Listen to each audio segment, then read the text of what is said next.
it is written, "Rejoice, O heavens, and those who dwell in them." And right next to it, "Woe to the inhabitants of the earth and the sea." How's that? And there is this condition. Well, there is such a point of view that those who dwell in heaven don't see what's happening on earth. Do you think they see? Well, if a believer in Jesus has passed from death to life, and those who are in heaven, they are with Jesus, they are connected with those who have passed from death to life, and they are still on earth. Therefore, I'm convinced that in heaven there is knowledge of everything. And even the Lord, as it is written, "If I make my bed in hell, behold, you are there." But this condition that we need to learn today is a very difficult condition, to see that woe is for the inhabitants of the earth and the sea, and that the devil has come down to you in great rage, knowing that he has little time left, and remain and rejoice in heaven and dwell in them. I've faced this point of view, just, simply get abstracted, but it's a wrong point of view to get abstracted. There's another point of view, to continue to please ourselves as if nothing had happened, and we're saints and nothing concerns us, sudden doesn't get us, and you boast that we're sort of in Christ's bosom. I think it's even more disgusting. Well, you don't walk around bragging that, oh, such delicious food I have before the poor ones. So it's the same about saints who boast about their blessings before unbelievers who live in shortcomings and under curses. This is no good. And I think this is a primitive theology or primitive intellect to brag blessings, boasting them before unbelieving people who live in misery, adversity. Do not do that. This is immoral. But still, this position, "Rejoice, O heavens, and those who dwell in them." I take this for myself, I receive it. Rejoice, my son, if you dwell in heaven. But woe to those who inhabit the earth and the sea. And we kind of separate, woe to you, but joy for us. No, it's all simultaneous. It is a cross stretched from those to the others, both vertically and horizontally. The result of this unconnectable connection is the death of Christ. Jesus rose from the dead, and he rejoiced because he sees his inheritance with satisfaction, because he knows the final result of all things, and he communicates this final result to us, that we are in the process. And this son is walking over the nails and the prickly stones, and he's crying, and you tell him, "Wait, son, don't cry, I'm already above it. There, we're almost there, be patient." So he gets encouraged, but some don't get encouraged and keep whining, "No, I don't want to go anywhere, you don't exist, Dad. You simply don't exist, you do not love." Or he blames someone else. And there's Jesus telling us calmly that there will be a time when, because of lawlessness abounding, the love of many will grow cold. But you watch and pray so that you don't fall into temptation. Therefore, the church must have a good side. She must look higher than under her feet. She must lift up her eyes, raise them. When you lift up your eyes, you know where you are going and how it will end. And then you have the strength to continue through the storms, the typhoons, all those heavy winds, all the enmity, hatred, betrayal, you go on. And some words I think I'll say about Babylon. And you know, many nations of the world to some extent are Babylon, because Babylon is a way of thinking, it is a nature. And God says about Babylon, the merchants of the earth will weep and mourn over her, for no one buys their merchandise anymore, and rejoice over her, O heaven, and you holy apostles and prophets, for God has avenged you on her. Therefore, we judge Babylon Babylon has different identifications or brands, but it's all Babylon. And the saints judge her. They don't sing to her. They don't serve her. They judge Babylon. And the sounds of harpers, musicians, flutists, and trumpeters will not be heard in you anymore. No craftsman of any craft shall be found in you anymore, and the sound of a millstone shall not be heard in you anymore. The light of a lamp shall not shine in you anymore, and the voice of bridegroom and bride shall not be heard in you anymore. For merchants were the great men of the earth, for by your sorcery all the nations were deceived. And there is so much, internet negative stuff on the internet, and you have to watch, because they've lost the faith and they went to the Babylon to buy food. You don't have enough of your own food because you need a relationship with the Lord. You need to hear through the foggy smoke, and there's a higher requirement to hearing the voice of God and to the knowledge. And the joy of life is leaving people, so you watch, you stay awake, that you remain bright. Not those who stick their heads into the sands like ostriches and they're carelessly cooking inside themselves, unwilling to hear anything. That's horrible. This position is horrible. But Christ was light. And that time they colonized Judea. Roman soldiers were everywhere, dragging people, demanding taxes. Traitors, collaborationists from the Jews collect taxes, like Matthew, taking taxes from their own people. No, he takes from all over, from here and from there. He blesses the Roman soldier, the enemy, and the Roman centurion. Even John the Baptist blesses Roman soldiers, telling them how to serve both the Jews as well. They killed Jesus by the hands of the Romans, his own people. So they made this collaboration there. But here, Jesus coming from above, vertically, gives grace to both. Because for him, they're all, first of all, lost sheep. Who is sufficient for these things today to see the world this way, to see, first of all, man in Muslims, in Buddhists, in traditional religions, see man. If there was love, we would see correctly. And love is an eye salve, how to open your eyes to reality. And it is written, and in her, Babylon, was found the blood of prophets and saints, and of all who were slain on the earth. I'm reading to you from the Revelation. You may say, what shall we do? And this is what we are here for. This is why we are here for, not to play any theater of church service so that it all goes sweet. Honestly, I'm not interested in that anymore. I'm interested in so that I don't live in vain on earth. I'm interested in whether I bring profit for heaven. I don't want heaven to serve me. I've shifted from just receiving. I'm not interested in that. I have enough not to complain and be satisfied and thankful. But this is a position. And I'm more interested in how we shall meet with the Lord. How will I meet Him? I want to get to this meeting, to this encounter, and not being ashamed. And I want Him not to be ashamed of me.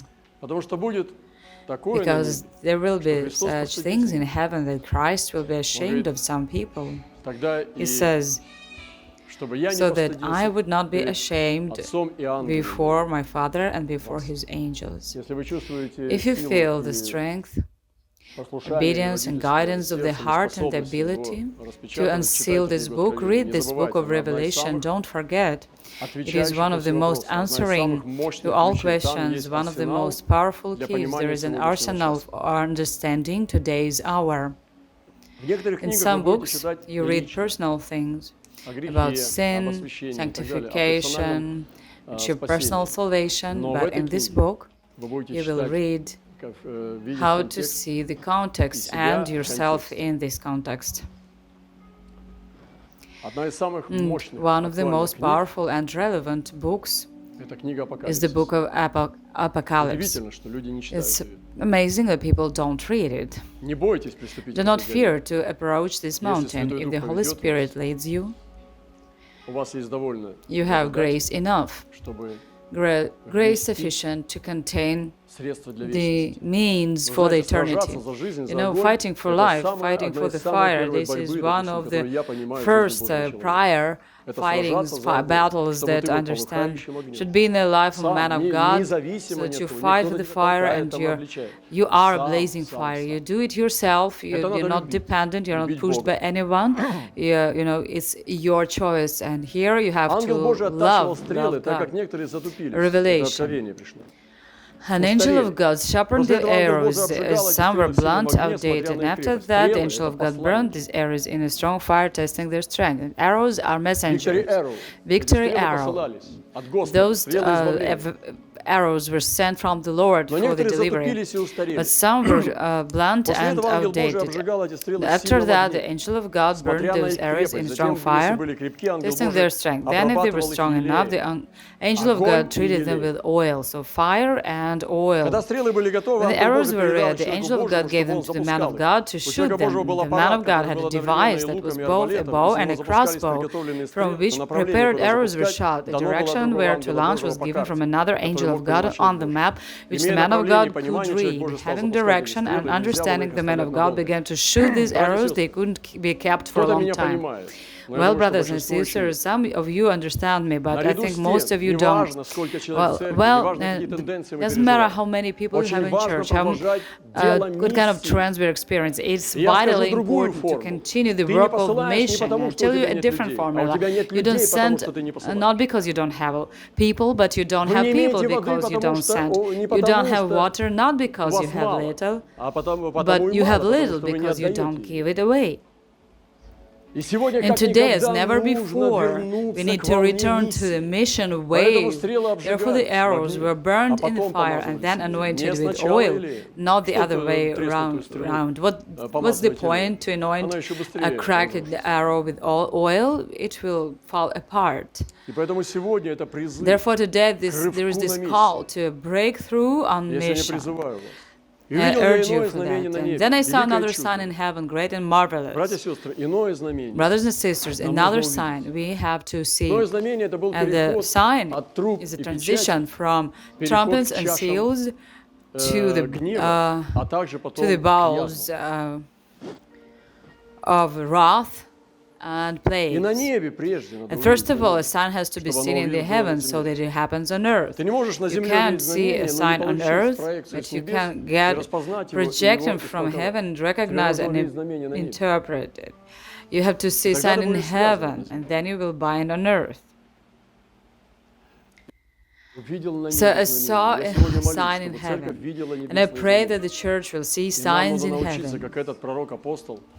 And we need to learn like this prophet and apostle. He accepted and entered into it and remained himself. There is no hysterics, no personal unnecessary emotions. He continues to communicate what he saw. The Lord said to him, "Come and see the seven angels having the seven plagues, last plagues, in which the wrath of God is complete." That was a sign, the sign. The seven angels having the seven last plagues, in which the wrath of God is complete. That's good news, brothers and sisters. The wrath of God will one day end, but after 7 plagues, plagues like ulcers and sores, and most terrible sores are first of all in the soul. When you become a traitor, you used to be a good boy, like in that story when the major shot a believer lad because he didn't want to satisfy his sinful desires. So he shot that guy, but afterwards he turned out into the very prison cell. and said, "Mother told me, be good." So this good boy became a murderer, and he received the sores, ulcers on his soul. He became a traitor, received an ulcer. He became a liar, received the ulcer. He became a thief, and received an ulcer. These horrible ulcers, and I don't think talking about physical illnesses, but about ulcers in the soul. Beware of this, and most of all, not to become of people of this world who are wounded, who are stinged, and they sting before heaven with their ulcers. And these 7 angels went out as a sign that these were the 7 last plagues. It is written that these angels had the 7 last plagues. I don't know what it means literally to have ulcers, and whether there were bowls with cups with the ulcers, and not with the acid that produces them, but with the ulcers, or they had it in their hands. I don't know. I don't see it here. But these 7 angels who had these 7 last plagues. And I saw something like a sea of glass mingled with fire. And those who have the victory over the beast of the image and over the marking of the number of his name standing on the sea of glass. I already mentioned that in the 4th chapter there was just a sea of glass like crystal. But here we see that this same sea of glass is mingled with fire. And the sea of glass, as the brothers taught us, is like grace, it's like kingdom. But today, the sea is symbolizing the world is mingled with fire. Look at the planet. The forests are on fire, cities are on fire, and today is the sea mingled with fire. The planet is shaking, and the sea of glass mingled with fire is purification. But it's important that they stood, those who had victory of the beast, the image, the mark, and the number, stood on the sea. This is what we need, to stand on the sea from above. And their feet were neither scorched nor wet. They were on the sea, they stood on the sea. Here is the position of the church. So stand, rise up, do not mess around in this sea. And this is possible only in the Holy Spirit, only in the truth of God, to stand on the sea of glass. So they stood on it, who had victory. They're standing on that sea of glass. So how I pray to you, God, that I may stand on this sea. Jesus was walking on the sea. This is the way the victorious church should be walking on the sea of glass mingled with fire. And they sing the song of Moses, the servant of God, and the Son of Lamb is saying, "Great and marvelous are your works, Lord God Almighty, just and true are your ways, O King of the saints, who shall not fear you, O Lord, and glorify your name, for you alone are holy, for all nations shall come and worship before you, for your judgments have been revealed." You remember, this is the song of Moses and the Lamb. It's not only Moses, but also the Lamb. These were the most prophetic words for this season. And they took it from the past, the future, and found that it was these exactly words that Moses sang and the Lamb sang. I think the Lamb sang this song. It's written so. They sang a song of Moses and the Lamb.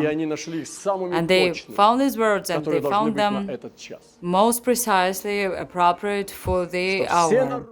That all the nations shall come and worship before you, for your judgments have been revealed. And the overcomers didn't become bitter during the judgments. They're singing. They haven't become smoky. They don't smell like smoke. They're singing. And this is our answer, our response to all this. This is our song. And this song. And after these things I looked, and behold, the temple of the tabernacle of the testament in heaven was opened. And out of the temple came the 7 angels having the same plagues. The same angels, clothed in pure bright linen, and having their chests girded with golden bands. So the temple was opened, the church with the right gates was opened in the heavens, and the angels came out of the temples. They received this empowerment to get the plagues, and they walked out of the temple. having those 7 plagues. And this is the church that is able to judge. Remember, Paul shook off the ashes. He was a good Christian, but he did that over the cities, and he delivered the soul to Satan for the destruction of the flesh. We are scared of that, but this is a temple with the angels having the 7 plagues. Those are being sent.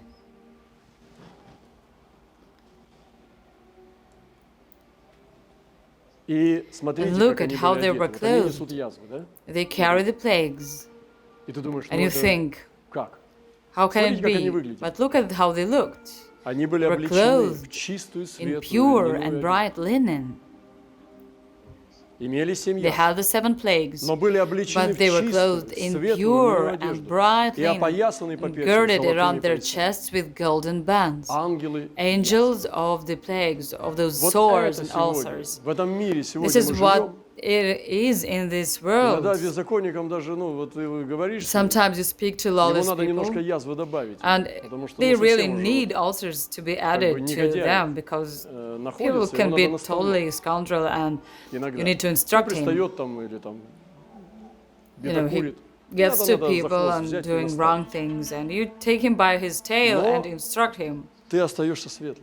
But you remain bright. It's golden band. The band is the truth. And the golden band is the truth that speaks of glory. Gold is glory, and band is the truth. It's the message of truth of the glory.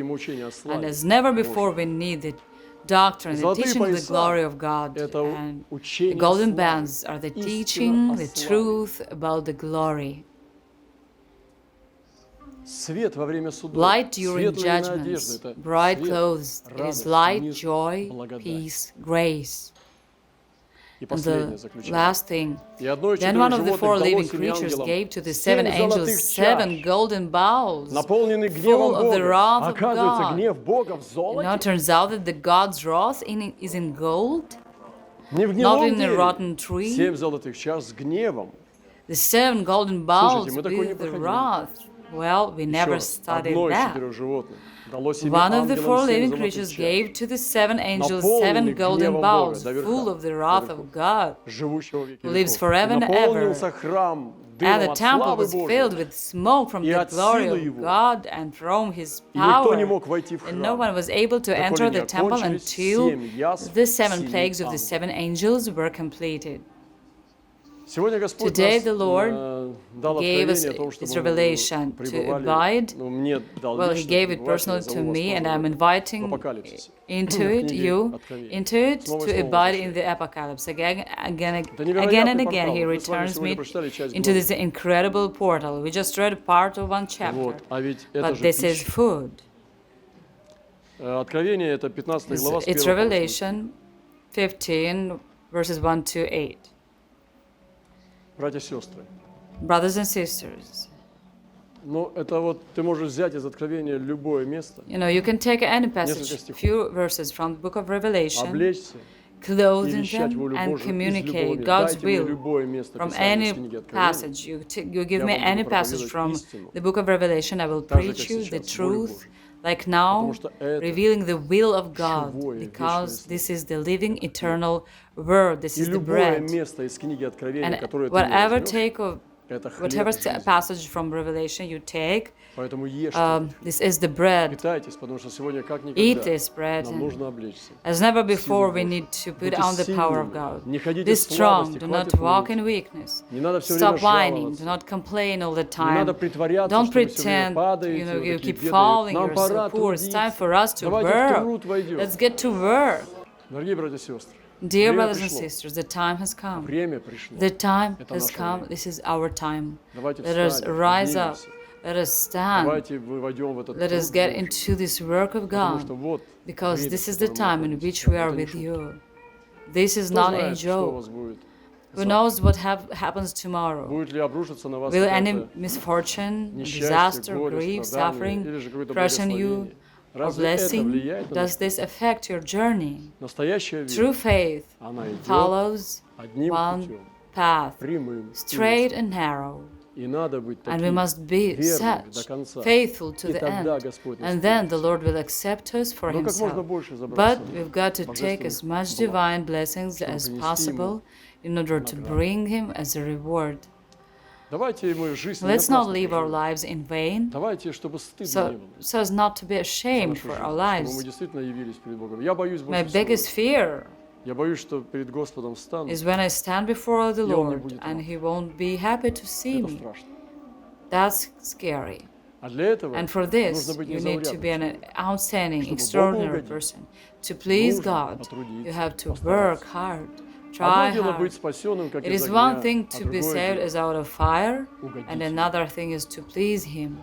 This is a great difference. So some will be saved like through the fire, while others will receive a great reward.